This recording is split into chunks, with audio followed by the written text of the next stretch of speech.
아니 이게 이제 20살 극단 생활을 시작으로 이제 재환 씨가 맡았던 배역들이 이제 주차 요원, 뭐 웨이터, 취객. 그러니까 범죄도시 전에도 뭐 작품들을 하긴 했습니다만 범죄도시를 만나기 전까지 한 18년 정도. 혹시 좀 뭐 너무 지친다 때로는 너무 힘들다 이런 생각은 안 해보셨어요? 근데 사실 돈하고 좀 무관하게 좀 지냈던 것 같고요. 음. 그냥 이 일을 너무 좋아했던 것 같아요. 그래서 이 일을 하려면 아르바이트를 하고 하는 게 너무나 당연했고 한 번 마음속에 불같이 막 이런 생각들이 일어난 적이 있었어요. 너 진짜 이렇게 돈 없고 평생 이것만 해도 그 누구도 원망 안 하고 너 스스로도 자책 안 할 수 있어? 그런 얘기를 한번 질문을 했던 것 같아요. 그때 뭐라고 대답을 했습니까? 이것만 나한테서 앗아가지 않았으면 내가 뭐 사실 돈이 없어도 계속 이렇게 잘 지낼 수 있을 것 같아 라고. 작고 크건 착하고 좋건 이상한 그 인물들을 만나서 같이 공부하고 그런 것들이 있어서 외롭지 않았고 사실 되게 기뻤던 것 같아요. 그래서 아르바이트하고 이런 시간이 너무 행복했어요. 그것도 이제 이걸 하기 위해서 이 일을 하는 게 아니라 이 일조차도 재밌었어요. 알바도. 그래서 야 이건 뭐지? 그러면서 그러니까 이제 뭐 사실 연극으로 수입이 충분치 않기 때문에 알바를 또 했습니다만 그 알바조차도 네, 뭐 재밌었어요. 사실 나는 그렇게 힘들지 않았다. 전혀 외롭고 힘들지 않았어요. 남들은 뭐 배고프고 힘들고 괴롭지 않았느냐? 아니요, 저는 뭐 산에 막걸리 2통을 그러니까 한 50kg 되는 그걸 짊어지고 올라가서 그 알바도 해봤고 지하철 4호선, 7호선 스크린도어를 제가 다 깔았거든요. 제가 하지도 못할 일, 앙카를 받고 이런 거 제가 해보면 안 돼요? 하고 했는데 다음날 어깨가 안 움직여지고 그 김덕수 선생님 그 사물놀이 전국 투어 콘서트가 있는데 거기 무대 세팅 알바를 구한다는 거죠.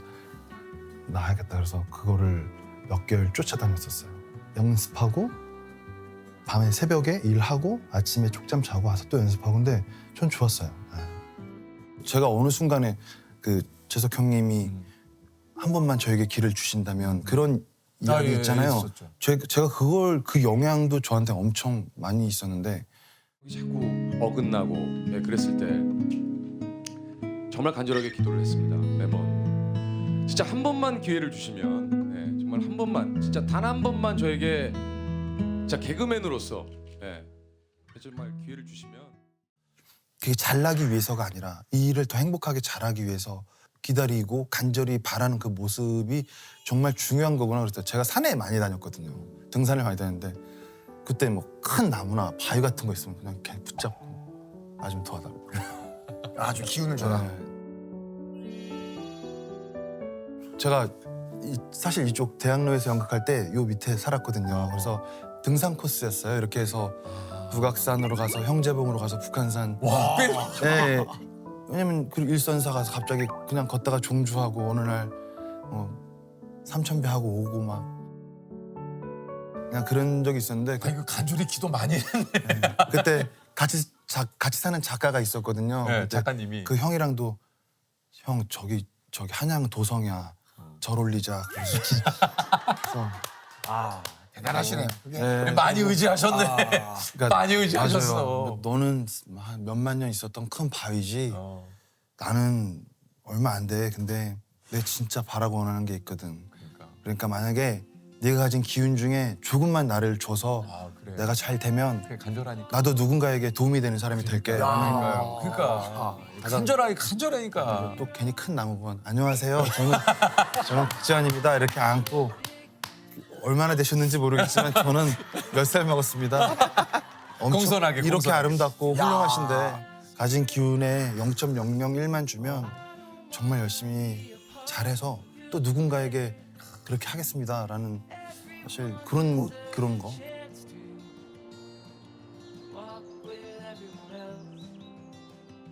근데 진짜 얼마나 간절했으면. 근데 아까 얘기한 대로 내가 원하고 바라는 게 뭐였어요 그때?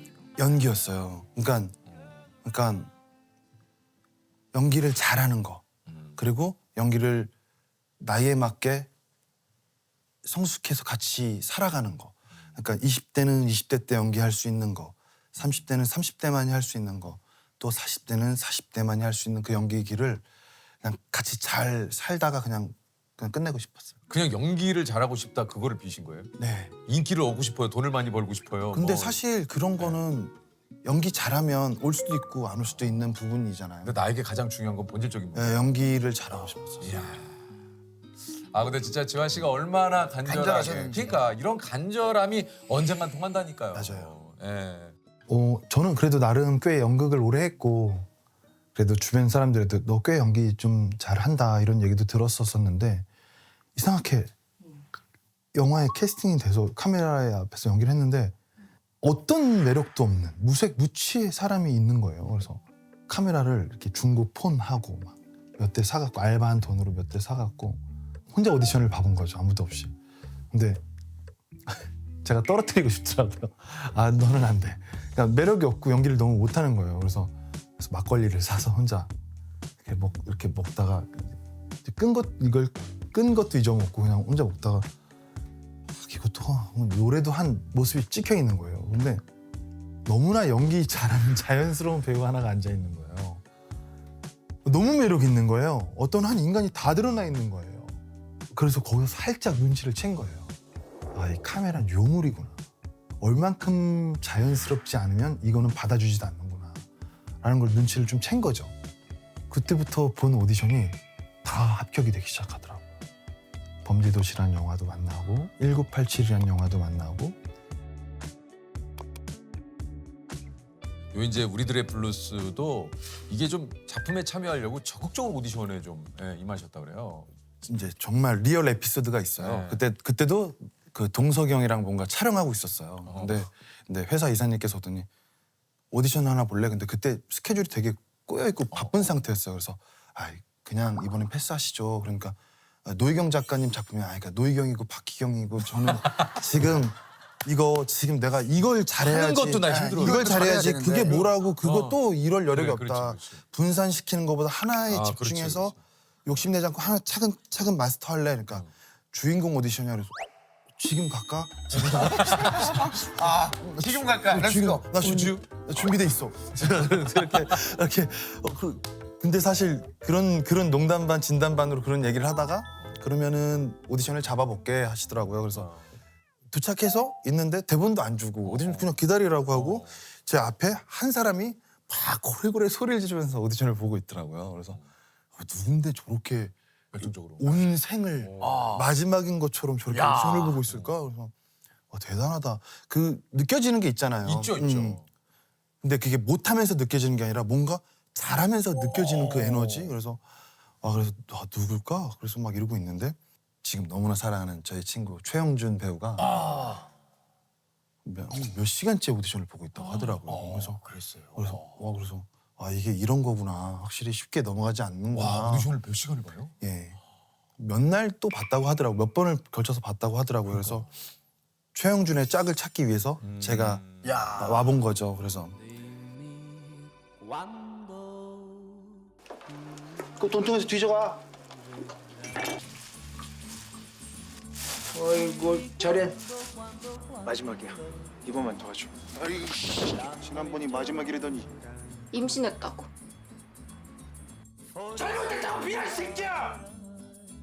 딱 도착을 해서 안녕하세요 뭐 이렇게 얘기하고 노희경 읽어봅시다 딱 이러시더라고요. 그랬더니 성대모사. 막간에 연락해서 김규태 감독님 이렇게 머리를 꼬시겠네. 해봐요 그러시더라고요. 그래서 딱 있는데 막 다투는 장면인데 막 다투다가 이게 뭐가 가끔 연기하다 대본이 뭐가 중요하냐. 그래서 둘 다 이렇게 눈이 이렇게 봐주고 대본을 안 보고 정말 욕을 하기 시작해서 둘이 막 네 아들 때문에 딸 때문에 막 그 대본에 없는 욕도 막 하고 막 그러니까 작가님하고 감독이 막 쓰러져 계시더라고요. 그랬더니 그냥 둘이 하세요. 와.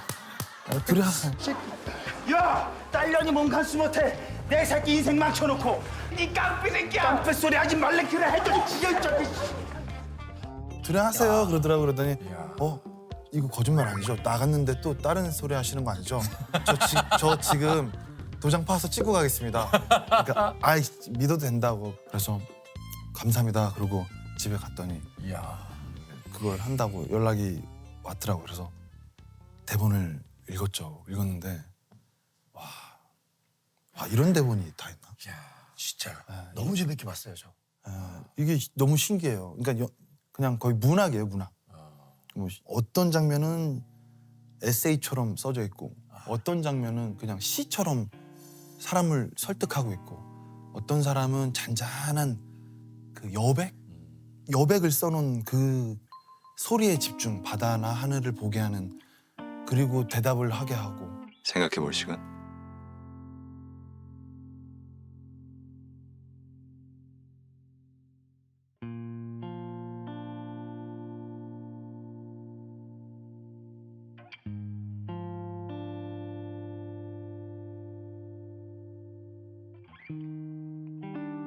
이런 미친 대본이 다 있나 싶은 거예요. 그래서 읽으면 저도 사실 뭐 책 읽고 대본 읽고 잘 안 울거든요.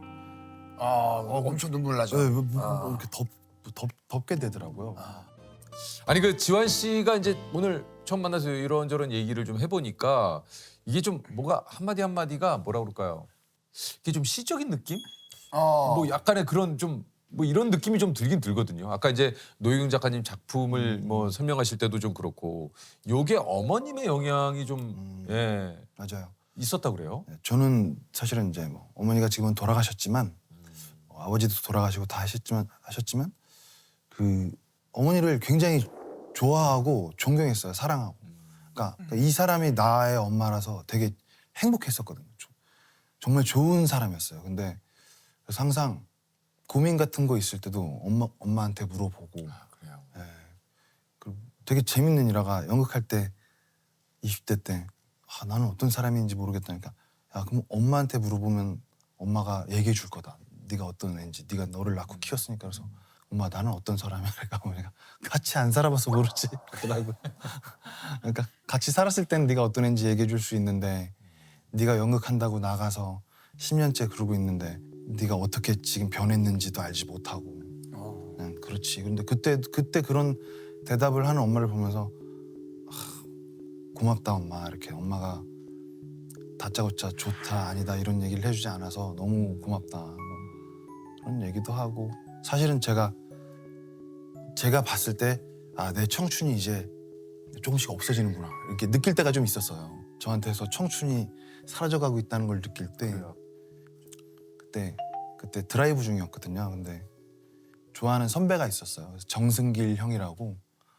형한테 전화를 해서 형 나 잠깐 통화해도 될까? 그래서 뭔데? 그러니까 내가 지금 뜻없이 지금 뭔가 우울해지는데 우울증은 아닌 것 같고 뭔가 묵직하게 삶에 고민이 들어오고 쓸쓸하고 뭔가 이상하고 그러네. 그러니까 그 형이 갑자기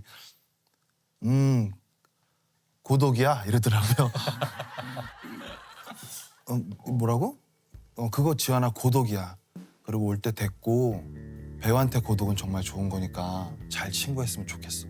그리고 난 네가 항상 긍정적이고 좋은 마인드를 갖고 있어서 이 친구를 힘들게 받아들이지 않았으면 좋겠어.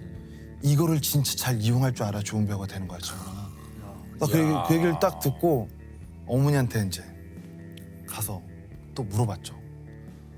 엄마 이 청춘이 사라지면 나이 먹고 뭐가 재밌어?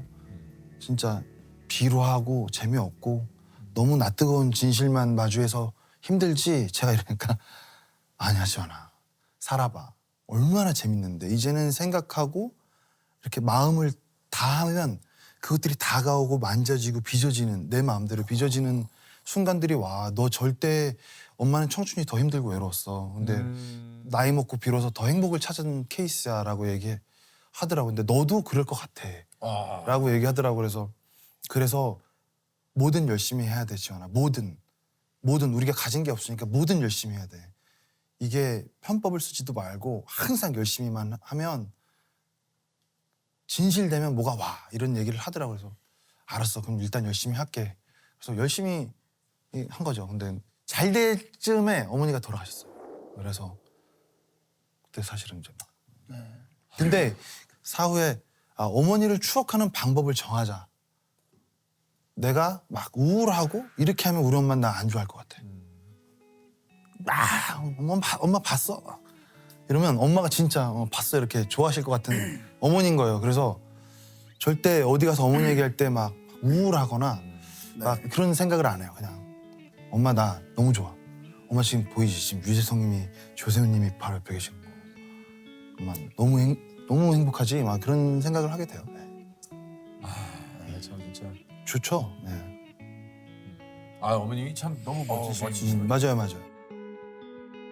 내가 지원아 이 작은 정말 쥐꼬리만한 집이지만 이 안을 꾸며놓은 화단을 놓고 화분을 놓고 매일 물을 주고 이 가꾸는 이 하나가 얼마나 행복한 건지 아니? 젊었을 때는 이게 커야 하고 돈이 돼야 하고 하지만 지금은 얘가 새순을 돋는 얘를 보고 내가 닦고 여기다 이쁠까? 이런 그 과정들이 젊었을 때 절대 할 수 없는 내 삶을 내가 만져가는 지점이야, 지원아. 너도 그걸 잘해야 돼. 이렇게 얘기하더라고. 그걸 침착하게 잘 이해해야 돼. 라고 얘기하셨어요. 그래서 알았어. 그냥 그러고 있었던 거죠, 사실.